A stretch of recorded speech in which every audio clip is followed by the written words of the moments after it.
Marcos capítulo 1, versículos 12 e 13.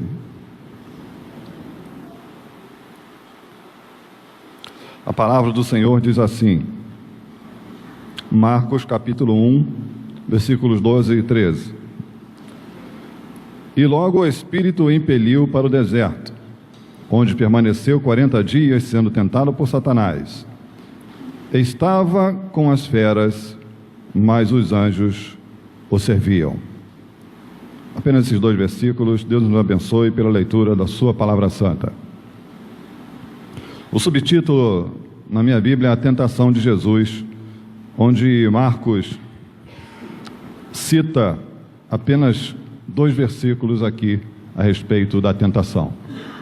Se você ler nos evangelhos sinóticos, nos evangelhos assemelhados ao evangelho de Marcos, que é Mateus e Lucas, você vai ver um texto mais detalhado a respeito da tentação do Senhor Jesus no deserto, onde você vai ver também três tipos de tentação que Satanás lança diretamente na face do Senhor Jesus, mas o Senhor lhe resiste com a palavra.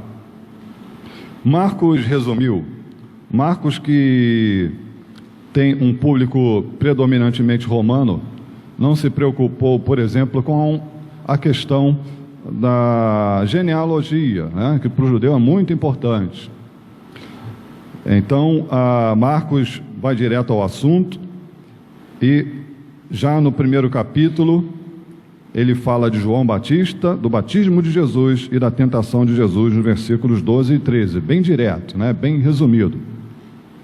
O fato é que a tentação de Jesus, ela tem muitas ligações no texto bíblico. Quando nós olhamos nos evangelhos que dizem que foi 40 dias que ele foi tentado, nós somos levados a lembrar de vários números 40 na Bíblia, né? Não citarei todos aqui, mas nós lembramos, por exemplo, o povo de Deus 40 anos no deserto. Então, assim como o povo passou o Mar Vermelho e depois encarou um deserto, e o que Paulo falou daquela passagem do Mar Vermelho? Que ali eles foram batizados, né, como que por aspersão. Ali eles foram batizados. Então, a semelhança da história do povo de Israel, nós vemos que o Senhor Jesus, após o seu batismo, ele foi impelido pelo Espírito Santo, e onde ele foi ser tentado no deserto, né? Quando a palavra do Senhor diz impeliu, não seria forçar o texto, você comparar com a palavra expulsou. O Espírito de Deus o designou, o levou, o impeliu para o deserto, para ser provado, para ser tentado. E este impeliu não foi apenas um convite, foi um direcionamento muito forte, né? Podendo se comparar a um tipo de expulsão. Vai para lá. E assim o Senhor Jesus caminhou para o deserto, onde permaneceu 40 dias sendo tentado por Satanás. Estava com as feras, mas os anjos o serviam. Então, esses 40 dias que, como dissemos, nesse 40 encontramos um número com muita significância, né, ligado à própria história do povo de Israel. Não poderia ser diferente, né? A salvação vem dos judeus, no sentido de que o Messias é um judeu. Então, a história do povo judeu, ela tem a ver com a história da redenção da humanidade. A história do povo judeu, ela pode ser estudada, sim, historicamente, como a história de outro povo qualquer. Pode e deve. Mas, quando olhamos para a Bíblia Sagrada, nós entendemos que não é apenas mais uma história de mais um povo, mas é o agir de Deus trabalhando na redenção da humanidade séculos após séculos. E então, baseado nessa história, um judeu surgiu, chamado Jesus, gerado não de homem, mas pelo Espírito Santo do Senhor, no ventre de uma mulher. E este homem nasceu, cresceu em família, aprendeu com seus pais e mães. Alguns vão querer pegar esse trecho, esse período da vida de Jesus que não está escrito, e vão querer escrever teorias, e vão querer escrever Jesus esteve ali, Jesus esteve aqui, Jesus casou, Jesus teve filhos. Mas o que eu posso dizer a respeito disso é que o livro inspirado para nós é a Bíblia Sagrada, e a nossa regra de fé e prática é a Bíblia Sagrada. Então, esses livros não falam nada para mim. O fato é que o Senhor Jesus cresceu em família, e a Bíblia dá sinais disso, dá provas disso, que quando ele começou a realizar sinais, quando ele começou o seu ministério, as pessoas o reconheceram. Esse daí não é o filho do carpinteiro que mora ali na rua tal, mora ali na outra esquina? As pessoas conheciam. Jesus não era um estranho que passou 30 anos fora. Jesus era alguém que cresceu ali e era reconhecido como o filho do carpinteiro, e ponto. E como normalmente acontecia, e muitas vezes acontece até hoje, exerceu a profissão do pai. Então, o Senhor, chegando o tempo em que o seu ministério iniciaria, ele foi batizado, ele foi impelido para o deserto e passou 40 dias, assim como, por exemplo, Moisés passou 40 dias lá no monte para receber a lei do Senhor, né? Assim como Elias caminhou, né, 40 dias no deserto. E assim vamos, com várias significâncias importantes do número 40, assemelhando-se à história do Senhor Jesus.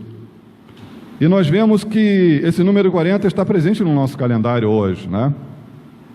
O 40 da 40ª, né, da Quaresma, onde nós, após o Carnaval, iremos comemorar a Páscoa, que é a comemoração, uma das comemorações mais importantes, ou a comemoração mais importante do cristianismo. Paulo disse: se Cristo não ressuscitou, então a nossa fé não vale nada. Então a Páscoa, ela dá o significado do cristianismo. O Cristo, do qual foi dito que o corpo foi roubado, na verdade não foi. Aqueles guardas subornados não conseguiram impedir que o Cristo reaparecesse aos discípulos, aos apóstolos, não conseguiram impedir que o Cristo ficasse com os irmãos pelo período de vários dias, não impediram que tivéssemos mais de 500 testemunhas que puderam atestar a ressurreição do nosso Senhor Jesus Cristo.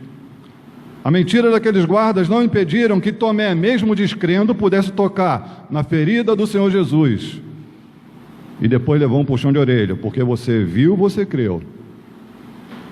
Não, aquelas mentiras não foram suficientes para impedir a história da ressurreição chegando até nós. Então, assim como o Senhor Jesus esteve 40 dias no deserto, nós, chamados cristãos, seguidores de Cristo, também teremos o nosso período de passar pelo deserto. Após o nosso batismo, nós não somos convidados a parar de sofrer. Não estou falando de masoquismo, de gostar, de procurar sofrimento, né? Ou avisando, né, nas mídias sociais, que nós não sejamos, né, mal interpretados. Não é gostar do sofrimento, mas o Evangelho não nos convida a parar de sofrer após o nosso batismo. O Senhor Jesus foi batizado e foi ser tentado no deserto por 40 dias, onde foi vitorioso e o diabo não o convenceu. O primeiro Adão, ou o primeiro homem, foi tentado no paraíso. Tinha frutas, tinha legumes, tinha água, tinha tudo. E falhou, e deu ouvidos ao diabo. E por causa da desobediência desse primeiro Adão, desse primeiro homem, nós olhamos à nossa volta e vimos a situação em que a humanidade se encontra, pela entrada do pecado. Mas pela obediência do segundo, que foi tentado agora, não lá no jardim, com todos os víveres, né? Mas foi tentado no deserto, sem água e sem comida. E veja bem, quando você olha para Jerusalém, Israel, você parece que já está olhando para um deserto, né? Aquilo já é uma região desértica. Então, quando aqui fala deserto, é deserto mesmo, de areia, cascalho, escorpião, hiena, leão. É esse deserto, não é deserto com alguma sombrinha para você descansar, não. É o deserto mais interior. Então, nesse lugar que não era um jardim paradisíaco, ele resistiu ao diabo, fazendo uso da palavra, resistindo à torção da palavra que o diabo fazia, e foi vitorioso. E ele foi vitorioso naquele momento, mostrando que ele era o Messias, que ele não falhou, que ele não cederia, que ele não seria crucificado pelos seus pecados, porque ele venceu o pecado. Ele desafiou quem o convenceria do seu pecado. E porque ele não tinha pecado, porque ele venceu o diabo, porque ele passou os 40 dias vitorioso, ele pôde substituir a mim e a você, e pôde nos oferecer a vida eterna, a ressurreição, naquele grande dia, a ressurreição da qual ele foi a primícia dos que dormem, foi o primeiro, prometendo assim para nós, aquilo que ele mesmo realizou. Ele não veio contar uma história, ele não veio criar um sistema filosófico, ele veio viver, morrer e ressuscitar, dizendo: aquele que crê em mim, ainda que esteja morto, viverá. Não tem a ver com parar de sofrer, mas tem a ver com resistir no deserto. Eu não sei qual o deserto de cada um, tantos desertos, né, metaforicamente falando. O fato é o seguinte, irmãos: o teu mestre passou no deserto. Você não é maior que o teu mestre, você passará no deserto. Mas o teu mestre foi amparado pelos anjos e pela palavra, e hoje ele está à direita de Deus, e você pode contar com ele no deserto. Louvado seja o nome do Senhor. Eu lembro que Elias, desejando morrer, alguns ousam dizer que é depressão que ele passou e etc., sendo perseguido injustamente, ameaçado de morte, sem forças, um anjo apareceu e serviu a ele pão sobre as brasas e uma botija de água, e com a força daquela comida ele caminhou 40 dias. E assim será comigo e com você, se nós estivermos dispostos a andar nesse deserto que é proposto, após o nosso batismo, assumirmos a nossa vida cristã e encarar tudo que vem por aí. Porque o cristão era, é e continuará sendo a escória do mundo. Em que sentido? Parece que todos os sistemas de verdade, todos os sistemas relativos, todas as opiniões são válidas.